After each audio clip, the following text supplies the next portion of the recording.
Hi అందరికీ welcome to my channel Vasu Gajulapalli. ఈరోజు వీడియోలో ముగ్గురు పిల్లలతో నేను నా డే అనేది ఎలా ప్లాన్ చేసుకుంటాను, అదేవిధంగా స్క్రీన్ టైం అనేది లేకుండా పిల్లల్ని నేను ఏ విధంగా ఎంగేజ్ చేస్తానో మీతో షేర్ చేస్తున్నాను. వీడియో ఎక్కడ స్కిప్ చేయకుండా చూడండి. మీకు కనుక ఈ వీడియో నచ్చితే please like, share and subscribe my channel అండి. నేను వచ్చేసి మార్నింగ్ 5:30కి అయితే లేచానండి. మార్నింగ్ 5:30కి లేచేసి నేను 1 వీక్ నుండి వాకింగ్ అయితే వెళ్తున్నాను.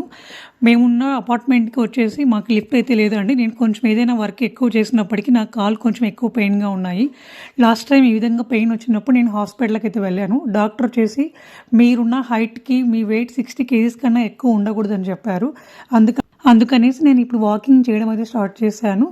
మార్నింగ్ లేస్తూనే ఈ విధంగా వాకింగ్ అయితే వెళ్తున్నానండి. ఈ విధంగా మార్నింగ్ టైంలో వాకింగ్ అనేది చేయడం వల్ల మైండ్కి చాలా ప్రశాంతంగా ఉంటుందండి. నేను వచ్చేసి వాకింగ్ అనేది మా అపార్ట్మెంట్ సరౌండింగ్స్లోనే చేస్తూ ఉంటానండి. ఒకవేళ పిల్లలు లేచినప్పటికీ ఇంటికి వెళ్ళడానికి నాకు అనుకూలంగా ఉంటుంది. అదేవిధంగా మార్నింగ్ వాకింగ్ చేయడం వలన మైండ్కి చాలా ప్రశాంతంగా అయితే ఉంటుందండి. ఇప్పుడు టైం వచ్చేసి 5:40 అవుతుందండి. ఇక్కడ చూడండి, స్ట్రీట్ అంబడి ఎవరు కూడా లేరు. అదే మన పల్లెటూరులో అయితే అందరూ వచ్చేసి 5 కల్లా లేచేసి ఎవరి పనులలో వాళ్ళు బిజీగా ఉంటారు. నేను ఈ విధంగా డైలీ ఒక ½ అవర్ అయితే వాకింగ్ చేస్తానండి. వాకింగ్ చేయడం పూర్తయిన తర్వాత పాలైతే తెచ్చుకోనికి వెళ్తాను. మేము పాలు వచ్చేసి మా ఇంటికి దగ్గరలో ఉన్నటువంటి కేంద్రం దగ్గర అయితే తెచ్చుకుంటామండి. మేము 8 years నుంచి కూడా పాలు అనేది ఇక్కడే తీసుకుంటాము. మేము ఒకే కంపెనీ మిల్క్ అయితే యూజ్ చేస్తామండి పిల్లలకు. ఈ విధంగా పాలైతే తీసుకొని నేను ఇంటికి అయితే వచ్చేసానండి. ఇంటికి వచ్చేలోపు టైం వచ్చేసి ఇప్పుడు 6:10 అవుతుందండి. ఇక్కడ చూడండి, పిల్లలు ముగ్గురు నిద్రపోతున్నారు. మొత్తం ఈ విధంగా ఇండ్లు అనేది నీట్గా క్లీన్ చేసుకున్నానండి. క్లీన్ చేసి మాప్ అయితే పెట్టుకున్నాను. మాప్ పెట్టుకున్న తర్వాత బయట డోర్ దగ్గర కూడా ఈ విధంగా నీట్గా క్లీన్ చేసుకొని ముగ్గు అయితే పెట్టుకున్నానండి.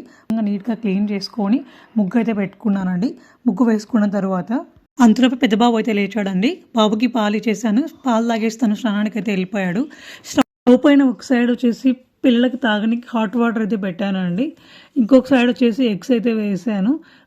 జస్విక్ వచ్చేసి స్కూల్ అనేది హాఫ్ డే వరకే ఉందండి. అందుకని లంచ్ అనేది ఏం ప్రిపేర్ చేయట్లేదు. టిఫిన్కి వచ్చేసి ఉగ్గాని అయితే చేస్తున్నానండి.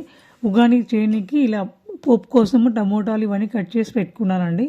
ఈ విధంగా ప్యాన్ అయితే పెట్టుకొని ఆయిల్ అయితే కొంచెం హీట్ అయిన తర్వాత పోపు దినుసులన్నీ వేసుకొని ఇవన్నీ కట్ చేసి పెట్టుకున్నటువంటి టమోటా, ఆనియన్, గ్రీన్ చిల్లీ అయితే వేసుకున్నానండి. ఈ విధంగా టిఫిన్ అనేది ప్రిపేర్ చేశాను. ఇక్కడ చూడండి, జస్టిఫిక్ టిఫిన్ తినమంటే ఆడుకుంటున్నాడు వెళ్ళి. వాళ్ళ తమ్ముళ్ళు ఇద్దరు ఇదంతా ప్లేట్ అంతా చిమ్మేశారు. ఇదంతా మొత్తం నీట్గా పెట్టుకున్నానండి. తినమంటే తినట్లేదు అసలుకి. అదేవిధంగా జస్టిఫిక్ ఇలా స్నాక్స్ కోసం వచ్చేసి నేను ఈరోజు ఎగ్ అండ్ పాప్కార్న్ అయితే పెడుతున్నానండి. టిఫ్పీ వచ్చేసి జస్టిఫిక్ స్కూల్కి వెళ్ళక ముందు మేము పూజ అనేది ఇంట్లో చేస్తామండి. తనకి స్కూల్ ఉన్నప్పుడు మా హస్బెండ్ ఇంట్లో పెడతాడు. జస్టిఫిక్ కూడా స్వామివారి దగ్గర దండం అనేది పెట్టుకునేసి వెళ్ళిపోతాడండి స్కూల్కి. ముగ్గురు పిల్లలు మేల్కొన్నప్పుడు మా ఇంట్లో పూజ అనేది ఎలా ఉంటుందో ఒకసారి చూడండి.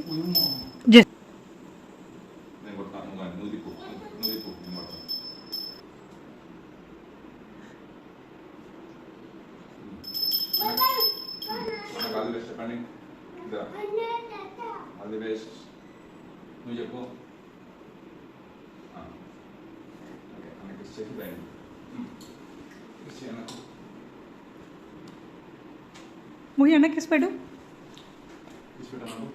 ఎగ్జామ్స్ అనేవి స్టార్ట్ అయ్యాయండి. అందుకనేసి మా హస్బెండ్ పిల్లలతో వాళ్ళకి జస్విక్కి ఆల్ ద బెస్ట్ అయితే చెప్పిస్తున్నాడు. ఈ విధంగా వాళ్ళిద్దరు వచ్చేసి డ్రెస్ అయితే చేంజ్ చేసుకొని వాళ్ళ అన్నని వ్యాన్ దగ్గర అయితే వదిలిపెట్టడానికి వెళ్తున్నారండి. జస్విక్ స్కూల్కి వెళ్ళేప్పుడు వీళ్ళిద్దరికైనా మేల్కొని ఉంటే ప్రతిరోజు తను వ్యాన్ దగ్గరికి అయితే వెళ్తారండి. ఇద్దరు అక్కడికి వెళ్ళక ఏడుస్తూ ఉంటారు, మేము స్కూల్కి పోతాం అనేసి ఇద్దరు కూడా. ఈ విధంగా ముగ్గురు పిల్లలు అయితే రెడీ చేసి వ్యాన్ బయటకు అయితే వెళ్తున్నారండి. వీళ్ళు వచ్చేసి ఇంకో ½ అవర్ వరకు అయితే ఇంటికి రారు. వాళ్ళు వచ్చేలోపు నేను ఇంట్లో నాకు ఏమైనా వర్క్ అనేది పెండింగ్ ఉంటే చేసుకుంటానండి. ఇక్కడ చూడండి, జస్విక్ అయితే వెళ్తున్నాడు స్కూల్కి. వీళ్ళిద్దరు వచ్చేసి బయటికి వెళ్దామంటే ఎక్కడ లేని హుషారైతే వీళ్ళిద్దరికి వస్తుందండి. గొడవ పడకుండా సైలెంట్గా వెళ్తారండి. ఎక్కడ మనం బయటకు వద్దు అంటాము అనేసి. చూడండి, వాళ్ళ నాన్న బైక్లో ఎంత బాగా కూర్చుంటున్నారో ఇద్దరు. నేను వాళ్ళ పిల్లలు వచ్చేలోపు ఇంట్లో ఏదైనా వర్క్ అయితే పెండింగ్లో ఉందో అవన్నీ చేసుకుంటానండి. ఇప్పుడు వచ్చేసి బట్టలు అయితే వాషింగ్ మిషన్కి వేసిన తర్వాత నేనైతే ఇక్కడ లాక్ అనేది పెడుతున్నానండి. లేకపోతే ఇది వాషింగ్ మిషన్ ఫ్రంట్ డోర్ అండి. మా పిల్లలు వస్తూనే ఈ డోర్ అనేది ఓపెన్ చేస్తూ ఉంటారు. ఇన్ కేస్ పవర్ ఏదైనా పోయినప్పుడు ఆటోమేటిక్గా చాలాసార్లు ఇది డోర్ అయితే ఓపెన్ అయ్యి వాటర్ అని బయటకు వచ్చేసాయండి. పిల్లలు ఉన్నప్పుడు ఇలాంటి కొన్ని విషయాలు చాలా జాగ్రత్తగా అయితే ఉండాలండి. వాళ్ళు స్పెసిఫిక్ స్కూల్కి వెళ్ళాక నేను ఈ బెడ్షీట్లు ఇవన్నీ ఫోల్డ్ చేయడం ఇవన్నీ చేసుకుంటానండి. ఈ విధంగా మొత్తం అన్నీ నీట్గా బెడ్రూమ్ అయితే సర్దుకున్నాను. బెడ్షీట్లు అనేవి మేము ఇక్కడ ఒక టేబుల్ పైన అయితే పెట్టుకుంటామండి. బెడ్ పైన ఉన్నప్పుడు పిల్లలు ఎక్కువ తొక్కుతూ ఉంటారు. మళ్ళీ అది కప్పుకోవాలంటే చాలా అన్కంఫర్ట్గా ఉంటుంది కదండి. ఇక్కడ వచ్చేసి వీళ్ళైతే వచ్చేసారు అప్పుడే. ఇక్కడ చూడండి మోక్షిత్ ఏమో నేను లోపలికి రాను అని ఎంత గట్టిగా ఏడుస్తున్నాడు. ఎలాగోలా తను తీసుకొని వాళ్ళ నాన్న పైకి అయితే వచ్చాడండి. పైకి వస్తూనే పిల్లలకు నేను ఇద్దరికి టిఫిన్ అయితే పెట్టాను. వాళ్ళు బ్రష్ అనేది వాళ్ళ అన్నతో పాటే బ్రష్ చేశారండి.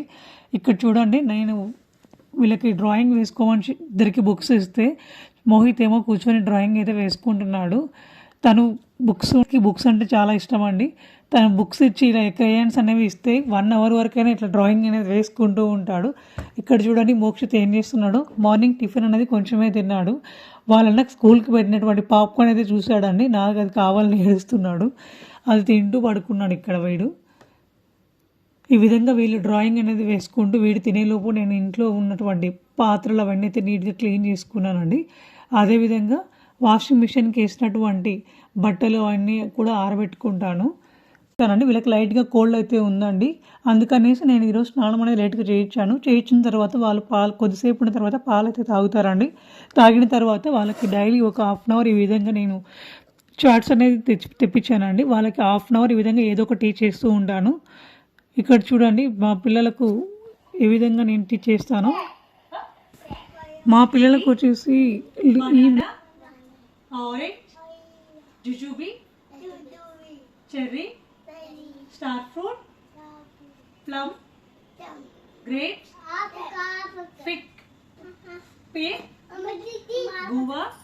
మేము వచ్చేసి 2 ఇయర్స్ కంప్లీట్ అయ్యి 3 ఇయర్స్ వచ్చేంత వరకు మా పిల్లల యొక్క స్క్రీన్ టైం అనేది 0 అండి. ఇన్ కేస్ మీ ఇంట్లో కనుక చిన్నపిల్లలు ఉంటే దట్టు 1 to 3 ఇయర్స్ లోపు పిల్లలు ఉంటే వాళ్ళకి ఎటువంటి స్క్రీన్ టైం అనేది ఇవ్వద్దు. స్క్రీన్ టైం అనేది ఇవ్వడం వల్ల పిల్లల యొక్క బ్రెయిన్ పైన చాలా వరకు ఎఫెక్ట్ అయితే పడుతుందండి. వాళ్ళ స్పీచ్ పైన కూడా ఇన్ఫెక్ట్ అయితే పడుతుంది. దట్టు స్క్రీన్ టైం అనేది ఎక్కువైన పిల్లలు ఆటిజం బారిన పడే ఛాన్స్ అయితే ఉందండి. ఒకవేళ మీ ఇంట్లో కనుక చిన్నపిల్లలు ఉంటే చాలా వరకు వాళ్ళకి స్క్రీన్ టైం అనేది అవాయిడ్ చేస్తూ ఉండండి. ఈ విధంగా నేను మా పిల్లలకి డైలీ ఒక 1/2 అవర్ ఆర్ లేదా 45 మినిట్స్ ఇలా ఆల్ఫాబెట్స్ కానీ, నెంబర్స్ కానీ, ఫ్రూట్స్, వెజిటేబుల్స్ కానీ, డ్రాయింగ్ కానీ, స్టోరీస్ కానీ ఒక 1/2 అవర్ అలా చెప్తూ ఉంటానండి. అంతకన్నా ఎక్కువసేపు అయితే మా పిల్లలు కూర్చోరండి. మా పిల్లలకి లాస్ట్ మేకి 3 ఇయర్స్ అయితే పడ్డాయండి. మేము ఇప్పుడైతే స్కూల్కి పంపించట్లేదు. ఇంట్లోనే ఈ విధంగా నేను వాళ్ళకి డైలీ ఏదో ఒకటి నేర్పిస్తూ ఉంటాను. ఈ విధంగా నేర్పించడం వలన పిల్లలకి ఒక కాన్స్టెంట్గా ఒక ప్లేస్లో కూర్చోవడం అనేది అలవాటు అవుతుందండి. మేము వచ్చేసి నెక్స్ట్ ఇయర్ జూన్లో పిల్లల్ని స్కూల్కి అయితే పంపిద్దాం అనుకుంటున్నాము. అందుకే నేను డైలీ ఈ విధంగా ఇంట్లోనే అన్ని వీళ్ళకి నేర్పిస్తూ ఉంటానండి. నేను వచ్చేసి ఈ చార్ట్స్ అనేవి మా ఇంటి దగ్గర ఉన్నటువంటి షాప్లో అయితే తీసుకున్నానండి. అదేవిధంగా నేను మా పిల్లలకి చాలా వరకు బుక్స్, చార్ట్స్ అయితే తెప్పిస్తానండి. స్క్రీన్ టైం అనేది అవాయిడ్ చేయడానికి నేను ఎక్కువ బుక్స్ అయితే ఇస్తూ ఉంటాను మా పిల్లలకి. వాళ్ళకి బుక్స్ అంటే చాలా ఇష్టం అండి. ఎంతసేపు అయినా ఇలా బుక్స్తో ఏదో ఒకటి రాసుకుంటూ చూస్తూనే ఉంటారు.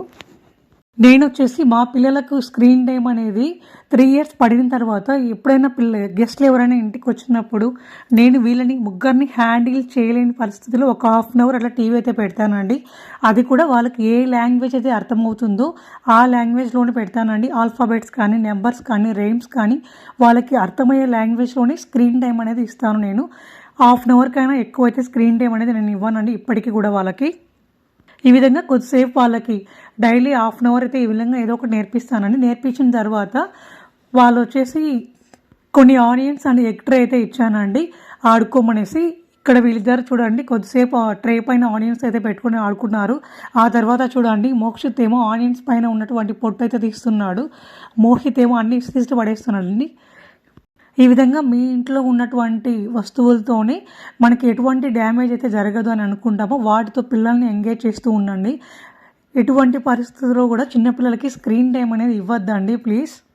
ఈ విధంగా పిల్లలు ఆడుకునేప్పుడే జస్విక్ వచ్చేసి స్కూల్ అనేది ఆఫ్టర్నూన్ వరకే అండి. తను వచ్చేలోపు నేను వంట అనేది చేయాలి.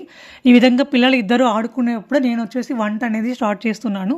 ఈరోజు వచ్చేసి నేను కర్రీ వచ్చేసి వంకాయ అయితే చేస్తున్నానండి. పిల్లలు ఆడుకునేటప్పుడే నేను ఈ విధంగా కర్రీ అనేది చేసుకున్నాను. అదేవిధంగా రైస్ అనేది పెట్టేసిన తర్వాత పిల్లలు ఇద్దరు ఆడుకున్న తర్వాత వాళ్ళిద్దరిని అయితే పడుకోబెట్టేసానండి. ఈ విధంగా పిల్లలు ఇద్దరు పడుకునేలోపు అన్నం అయితే అయింది. ఈ కూర వచ్చేసి మా ఊర్లో దీన్ని వంకాయ పుల్లకూర అంటారండి. మీ సైడ్ ఏమంటారో కామెంట్ చేయండి. ఈ విధంగా వంట అనేది చేసేలోపు టైం వచ్చేసి ఈ విధంగా పిల్లలు ఇద్దరిని పడుకోబెట్టేసి నేను వంట అనేది చేసేలోపు టైం వచ్చేసి 12:15 అయిందండి. ఇంకొక 10 మినిట్స్లో జస్విక్ అయితే వస్తాడు. మీకు కనుక ఈ వీడియో నచ్చితే please like and share and subscribe my channel అండి.